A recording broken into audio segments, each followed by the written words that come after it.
He is a political analyst. He joins us from our studios. Professor Fikeni, good morning to you. Welcome to Morning Live on SABC2. Good morning to you, Vuyo, and good morning to your viewers as well, and compliments of the new year. No, thank you very much for joining us. So let's first talk about the significance of this January 8 statement. What is the January 8 statement and why is it important for South Africans? This is the time and the date when the ANC was formed in 1912, and during the exile years, Oliver Tambo made it a tradition to make a policy statement which would signal what the direction of the ANC was going to be on a given year, what strategy was it going to follow, and what would be the emphasis. And since ANC became a governing party, the same January 8 statement gives us a preview of the State of the Nation address, but also the state of the organization itself. Yeah. So what can you expect now with 101 years of the ANC? There was much fanfare last year. I remember we were in Mangaung. There was the beginning of a journey where President Zuma then gave lectures in recognition of past presidents of the ANC, and that kind of entire journey, culminating, of course, with the conference in Mangaung, where he emerged triumphant. What are your expectations now going into this January 8 statement after his presidency of the ANC has now been confirmed for a second term? What are some of the things that you think will come out? Well, I do think that key to this, you may hear some of the echoes from the Mangaung conference political report from the president, where the issue of unity will be very important. And I would dare say that ANC has to look beyond just unity, but the healing process, restoring the discipline within its own ranks. You may also hear the government now, with its new impetus from the conference, emphasizing that the National Development Plan is the plan that is going to guide all the ANC policies going forward. And the key issue is implementation beyond the good policy framework and the courage to do so. And what are the party's strengths and achievements as things stand now? It's one party that has a genius of managing contradictions, which would be expected in a broad church, multi-class character of the ANC. But somehow it has managed these quite well throughout the exile years, before it went to exile and in government. But the main challenge within the ANC is whether the material conditions since 1994 that come with a party that is in government will not have created a situation where increasingly the social distance between the political elite, even the business elite which has come from within the ranks of the ANC, is not experiencing a social distance with the masses on a range of issues. And the other challenge within the ANC is that discipline over the years has been eroded to a point where its conferences in the provinces, in the regions, in the sub-regions and the branches are now characterized by conflict and tension and even fraud. Now, President Zuma is talking about unity, the unity that has been talked about. What do you think? Are you seeing evidence that it's beginning to happen, reaching out, and you expecting that January 8 and beyond, there'll be a strengthening of that kind of process?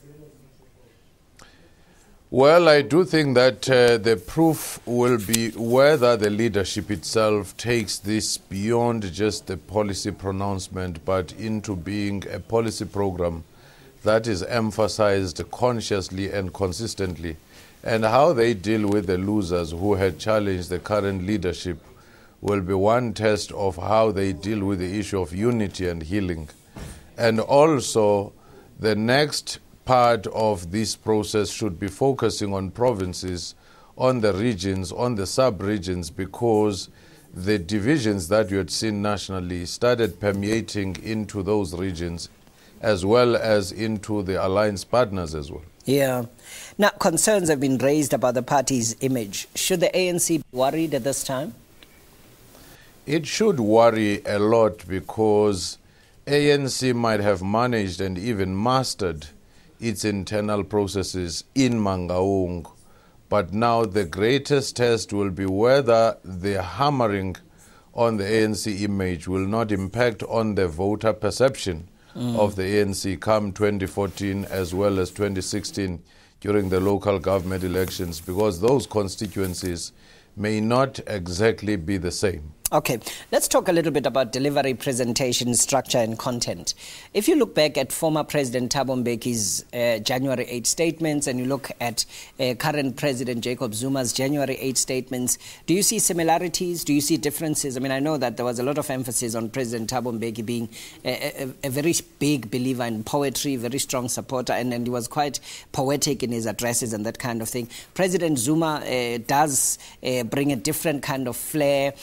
He enjoys singing and performing on stage. What do you make of those kinds of differences, and how do they impact on ordinary South Africans, but also in particular members of the ANC? Well, I do think that the core message, because this is compiled by the collective within the ANC, remains the same, where you state the record of ANC achievement, its historic mission, and as well as the record of ANC government, in order to justify what is left and what are the weaknesses and what still has to be covered. But in terms of the style, indeed there are differences. President Zuma is quite a charismatic person in a sense, and the singing and all that, and his delivery, as I said, the core remains basically the same. But Thabo Mbeki at another level wasn't as charismatic, but at the same time he was strong in terms of the long-term policy. So he could weave most of his State of the Nation address around the issue of African Renaissance. And there was also a lot of focus on international sphere, in his address. So there was a lot of your internationalist emphasis. Okay, just talk a little bit also about the remarks of President Zuma when he concluded the celebrations of the centenary of the ANC, talking about the strengths of the white households having 6 times as much economic wealth as black households in the country. Do you see that perhaps as a developing theme that is going to recur perhaps through January 8 and beyond? 2 economies, as former President Thabo Mbeki used to characterize it. What are your thoughts? I mean, is there a beginning perhaps of a very strong impact on the economic drive to empower, to ensure that more and more black households see the benefits of an economic freedom, as it were? Well, I do think that the ANC leadership doesn't have much choice, because the more recent census and the growing impatience of the public about the legacies and the geography of the past are forcing the government and the ANC to begin to look beyond just service delivery in a conventional sense, but into the structural, historical and systemic issues. And the issue of identity or race, which in the main had been avoided, has now been brought back because of those realities in terms of wealth distribution. You can be assured that there will be such serious efforts to deal with the issue of land, because this is the year throughout the year when we'll be debating the Native Land Act of 1913. And also the issue of wealth distribution and the question of whether black economic empowerment as a model was as effective in redistribution of wealth, or it simply concentrated wealth within the small concentrated political elite. All right. Professor Fikeni, thank you very much for your time this morning.